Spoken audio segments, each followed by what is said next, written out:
Are we going to march in formation in the war? Why are we doing this then? Do you want me to bring you to see it with me?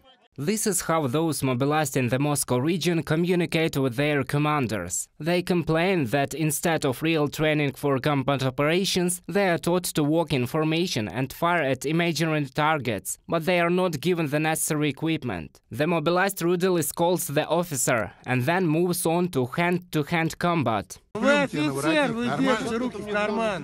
do you keep your hands in your pockets? Why are you? You don't have to do this. After this video hit the net, Russian journalists became aware that these recruits were not facing criminal cases. They also threatened those mobilized from Altai. Those also complained to the management about the lack of support. A soldier from the 35th Brigade says that after 2 weeks of imitation training, the mobilized were sent to the front line. On the first day, 2 of 3 platoons were ambushed and suffered casualties. The command didn't care.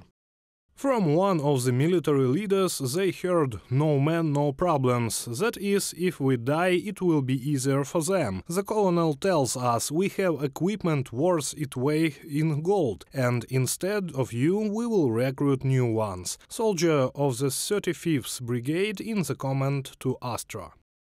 The mobilized refused to return to the front line. That's when they were intimidated by the prosecutor's office. Russian servicemen say that earlier several mobilized people recorded a video message, and the next day the military police arrived, handcuffed them and took them away. Not so long ago the Russian media published information about the existence at least 7 places in Russian-occupied territories where refusals were forcibly detained. These are actual prisons. Hide your faces if you're afraid. This is how we sleep, this is how we eat, this is our room. Everything is dumb, everything is like homeless. This is life in the commandment office. Relatives of the mobilized who protest against the willfulness of the commanders and the lack of support for the soldiers are also persecuted. In Tomsk, the mother of one of the soldiers went on a picket. She demands to return her son to the unit. They were sent to the Belgorod region sort of like on a business trip, but in the end they were there for 2 months. They dug trenches very close to the Belgorod border. They live there and they are constantly under shelling. The police threatened to detain the woman. Russian human rights organizations say they have already collected about 100 complaints from mothers and wives of servicemen. There are no guarantees that the servicemen will be returned from the front line. Those mobilized, according to the Ukrainian intelligence intercepted telephone conversations, say that they are not sure they will be able to return home, even after the official end of the contracts.